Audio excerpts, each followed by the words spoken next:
Hi, and as we continue this journey in Proverbs, this is our second session looking at the book of Proverbs. And we started yesterday with Proverbs 1 to 6. And today we're just going to look at one verse of Proverbs. And this one verse is verse 7 in chapter 1 that says this: "The fear of the Lord is the beginning of knowledge, but fools despise wisdom and instruction." The fear of the Lord is the beginning of knowledge, but fools despise wisdom and instruction. And when we talk about fear and the fear of the Lord, many people, particularly non-Christians, don't understand why we should fear God. Why should we fear something that has created everything? And it's a question that I hear a number of times about fearing. And if we fear God, then how can He be all loving? And it's a good question. It's a good question to pose. But when we look at this word fear, the original word of fear in the Hebrew actually means, or one of the meanings of it is holy fear or reverence, to have reverence in God. It does also mean to fear God and to have terror in God.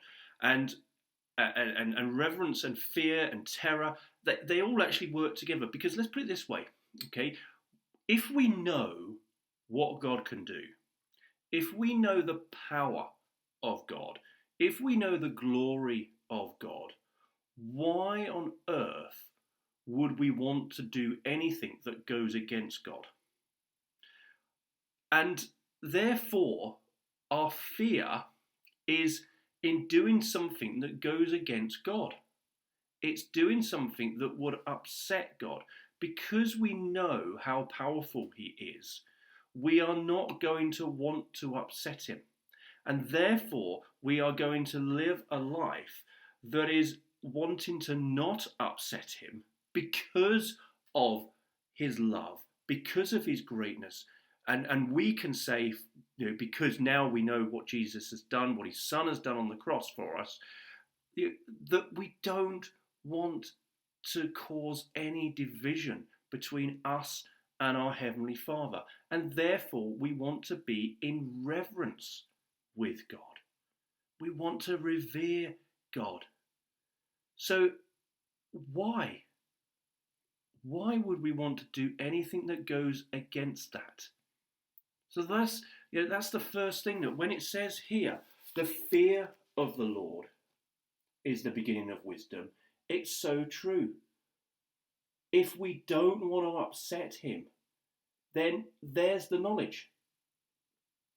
There is the knowledge in not wanting to fear Him, not wanting to upset Him, not wanting to go with something that goes against His will for our lives. Why would we want to do that? If we think about our own parents or friends, or if we love them that much, why would we want to do something that upsets them? There's knowledge and wisdom in that. Now, the word knowledge in this passage, again, it does mean knowledge, knowing, intellect, understanding, wisdom. So the fear of the Lord, and we've talked about the fear, is the beginning of intelligence, of understanding. Straight away, if we understand God and His power and His might and His love, why would we want to do something that upsets Him? That's why the fear of God, the reverence of God, is so key to having the understanding, to having the intelligence or the intellect of God. Now, we can never totally understand God.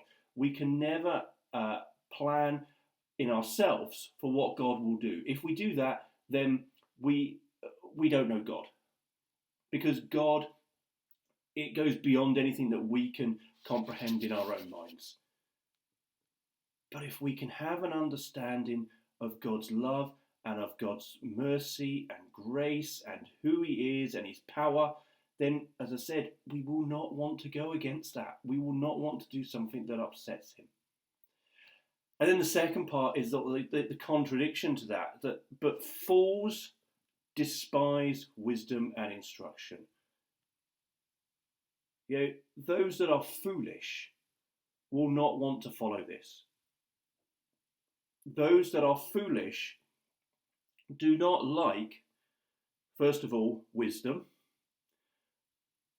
The translation of wisdom meaning skill or dexterity. A foolish person does not want skills, does not want to gain an understanding, and also does not want to understand or gain instruction. It doesn't want to listen to what God has to say. But at the same time, the word instruction also means discipline or correction.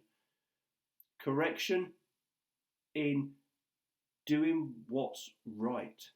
If we're going down a certain pathway and it's wrong and it's going to harm us and hurt us, then we're going to want somebody to wave the red flag and say, no, don't do that, and turn us back onto the other path. The foolish person will just not listen to that and will just keep going on that foolish path. And another word for instruction coming from the original Hebrew actually is doctrine, which is belief. But fools despise wisdom and belief. Belief in who God is. If a foolish person doesn't understand who God is, then they can't understand the fear of the Lord being the beginning of all knowledge.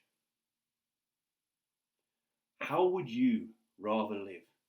Would you rather live in the fear of the Lord for having the beginning of that knowledge of who God is and his love and his grace and his mercy? Or would you rather live as the foolish person who has no understanding who God is, who doesn't listen to correction, who goes on their own way and their own life?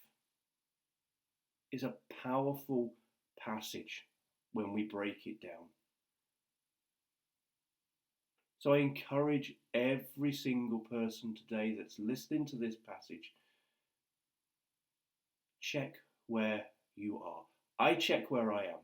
And I know that there are times when I am living in a foolish way. But check where you are. What path are we on? Are we on that path of revering God?